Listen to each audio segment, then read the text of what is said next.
Hello everyone, and welcome to Community Corner here on Darshan TV. Community Corner is a monthly segment hosted by South Asian Americans Leading Together, a national nonprofit organization located here in the Washington, D.C. metropolitan area. Every month, Community Corner brings you important information about issues affecting our everyday lives as South Asians here in the D.C. metropolitan area. This month, we're going to be talking about the upcoming census, which you may have been hearing about. We're going to talk to our guests today to learn a little bit more about the census and why it's really important for South Asians to participate. So joining me in the studio, we've got Terry Au, who's the Director of the Census and Voting Rights Programs at the Asian American Justice Center. And we've got Mo Khan, who's a Programs and Communications Associate at South Asian Americans Leading Together. Mo and Terry, welcome to Community Corner. Thank you. So let's start a little bit by learning about the census. As I mentioned earlier, the census is a nationwide count of the United States population where we learn a little bit more about all of the people that live in this country. But Terry, tell us, why is this count so important? What does it tell us? The real importance of the census is the fact that it allows our communities to get its fair share. Get its fair share of political representation and power through reapportionment and redistricting, as well as our fair share of funding, including $400 billion a year for our communities to be able to put money into schools, into job training, transportation, public safety, and other important services that our communities need. So what you're saying is that the census data will give us information about how much federal money is going to go into schools and neighborhoods and hospitals. It'll also tell us a little bit about political representation in terms of congressional districts. So it sounds like for a lot of different reasons, this is a very important count for us to participate in. Absolutely. Tell us a little bit, Mo, about what the census form actually looks like. I understand that there are a number of questions that we'll have to respond to. Can you break down those questions for us? That's a great question, Deepa. The census form this year is the shortest and simplest form that has ever been used. There are 10 questions, and they ask you things like your name, your age based on your date of birth, your sex, your race, as well as household information, which is things like where do you live, how many people live in your household, etc. These questions really help paint a portrait of America. So they seem like they would tell us a little bit about the diversity of our communities, not just, of course, the South Asian and Asian communities, but all communities in the United States. Absolutely. Now, Terry, why is the census capturing information on race, and what are the different race categories that people can actually check off? Well, the data collection on race is particularly important for a number of reasons, including being able to enforce the civil rights laws of this country. Things such as the Voting Rights Act, or as I mentioned, the Civil Rights Act, employment discrimination laws, these are all in part based on census data. The way that the Census Bureau has classified Asians as a racial category is to define Asian as people who have origins from the Far East, the Southeast Asian countries, and the South Asian countries. So, for example, these would include China, India, Pakistan, Japan, Vietnam, and so forth. Now, I noticed on the census form, and we're showing you a look at the census form right now, that there are a number of Asian groups that are listed, and I see that Asian Indian is one of them. Now, what if I'm not Asian Indian? What if I'm, say, Pakistani, Bangladeshi, Nepali, Sri Lankan? How do I reflect accurately what my race group is? Well, that's a great question. It's important that everybody represent exactly how they believe they should be represented in the race question. And for other communities that are not actually captured within the categories that are listed, people should check off the other Asian box, and then you'll notice that there's actually a write-in space next to it, and it's very important to write in the group with which you associate yourself. That is to make sure that our communities get the accurate count of where we reside in this country, as well as the accurate number, so that we can make sure that our community's needs are being met. So let me just make sure I get it straight. For those of us who come from some of those countries you listed, we'll be counted as Asian under the census. Correct. And the U.S. government for all intents and purposes. Correct. And for those of us from South Asia, where we might be tracing our background to India, Pakistan, Bangladesh, Sri Lanka, perhaps even the Indo-Caribbean community. There are ways for us to reflect our race group as well. Absolutely. And you've mentioned to us that one way is to check Asian Indian if you are Asian Indian, and if you are not, to check the other Asian box and to write in what you are. Correct. Mo, I want to hear a little bit about the process and the timeline. Now, I understand that the census is right around the corner. Tell us a little bit about how do I get the form and what the timeline looks like. Forms are mailed out to every household in America in March. And so April 1st is considered Census Day. So you should fill out the form based on what your household will look like on April 1st. And that's also a very handy reminder to mail back your forms. So from April to the end of the summer, census workers will be visiting households to clarify information on the form, or if households have not returned their form, to get census information. And then in December, the Census Bureau will deliver the final numbers based on the entire 2010 census to the president. If you haven't received a form, you can request one using the telephone questionnaire assistance line at 866-872-6868. You can also go to a Be Counted site, and there are many all over the community, and fill out a blank form and mail that in. So it sounds like if I don't get a form in the mail for some reason, there are still some ways that I can get the form, either by calling that number you mentioned or by going to a site in my community where I can get the census form. Absolutely. So just because I didn't get it, I should not think that I shouldn't fill it out. Absolutely. It's important for everyone to be counted. So now that we have a better understanding of why it's important that each of us completes a census form, and also an understanding of when we can expect those forms to arrive, I want to ask our guests a couple of more questions to understand the importance of participating in the census this year. So Terry, I understand that for many communities, college students, the homeless, minorities, immigrants, that there often is an undercount of the populations in these communities. Tell us a little bit about why this is true.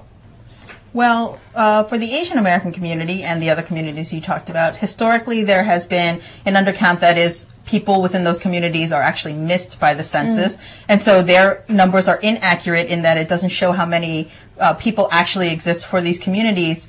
A lot of these reasons go towards issues such as distrust of government, perhaps living in untraditional living situations where they may not actually get the form, and then not having the information or knowledge about going to a Be Counted site, for example, or how they could get a form if they didn't actually receive it in the mail. And I'm sure there are also concerns about whether you are an undocumented immigrant or someone without papers, or perhaps you don't speak English well and you don't really know how to complete the form or find resources. Are these all concerns that people might have in preventing them from completing the form? Absolutely. I believe that one issue for many people is that they don't know about the census, they don't know about the benefits, and they don't know about the importance. And the other piece of that is that they are fearful that somehow their responses would be used against them, whether it's in an immigration context, perhaps a housing context, or some other issues that dissuades them from actually participating. Are the forms and the information that's collected on the forms kept confidential? Absolutely. It is by law, in fact, by some of the strictest privacy and confidentiality laws on the books, held confidential for the entirety of the person who's working on the data, who has access to the data. They are sworn for life to keep that information protected and confidential. And if they try to breach that, they would be subjected to severe penalties. These penalties include being imprisoned for up to 5 years, being fined up to $250,000, or a combination of both. So it sounds then that there shouldn't be a concern about having your information shared with other government agencies. So if I'm an undocumented immigrant without papers, I should complete the census form and not be concerned that any of my information will be shared with, say, the Immigration Service. Absolutely. All responses are kept confidential. None of them are shared with any other governmental agency, whether it's Department of Homeland Security, whether it's the IRS, or any law enforcement officials at the local, state, federal levels. Great. And what about college students? We mentioned college students as well as a population that might get missed once in a while. How should college students be completing this form? college students that go to school away from home and therefore do no longer live at home during the year should fill out their forms where they are attending college. And their parents should not include them on their census forms for their household because they no longer actually live there for most of the year. Now, Mo, another reason that we mentioned that some immigrants and people of color might be reluctant to complete the census form is because they might not speak English well, for example, and they might not be able to complete the form. Tell us a little bit about the resources that are provided that might help people who need a little bit of assistance speaking English or writing English. That's a great question. There are resources that are provided by the Census Bureau and also resources by community organizations. So I'll start with the Census Bureau. The form is actually available in 6 languages: English, Spanish, Chinese, Korean, Russian, and Vietnamese. If you need a form in any of those languages outside of English, you can request it via a toll-free number that will be made available closer to the census. Another thing that people can do if they need help in filling out their form is accessing a language assistance guide. What a language assistance guide is essentially a form with the question and the response choices translated, so you can use them side by side with your form to see how you should answer the question. And it is available in 59 languages, including many South Asian languages, including Gujarati, Hindi, Tamil, Urdu, and many more. And you can get these language assistance guides by going to 2010.census.gov and find the Partners tab along the top and then go to In-Language Materials along the left side.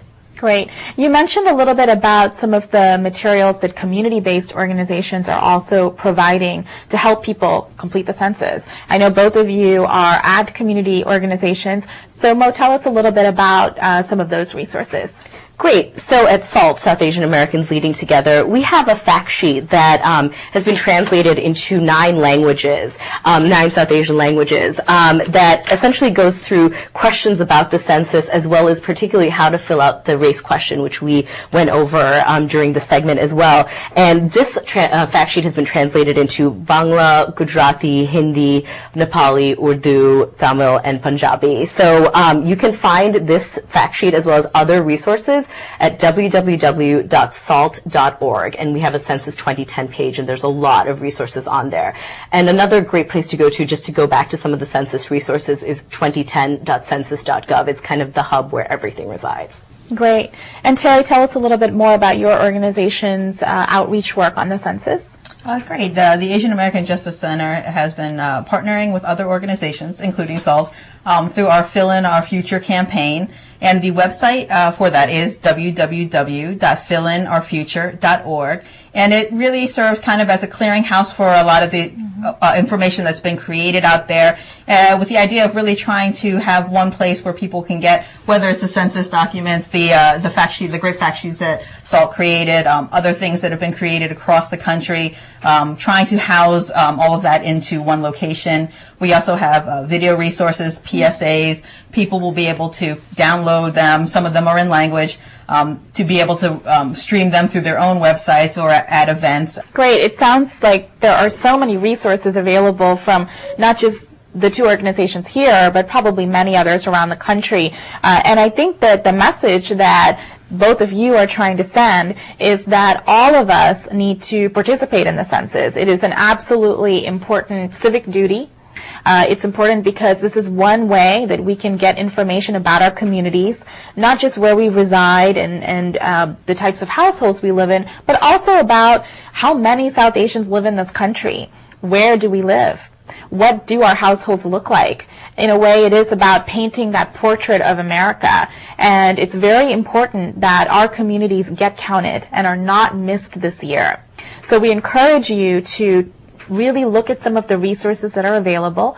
We also encourage you to take some of these resources into your own communities. So if you want to take fact sheets to your mosque or your gurdwara or temple, for example, if you want to have information about the census given out to perhaps you're a teacher at your school, please rely on these organizations because we can really help you get this information out about the importance of filling out what is the shortest and simplest form that has been made available to capture very important data about all of our communities across this country.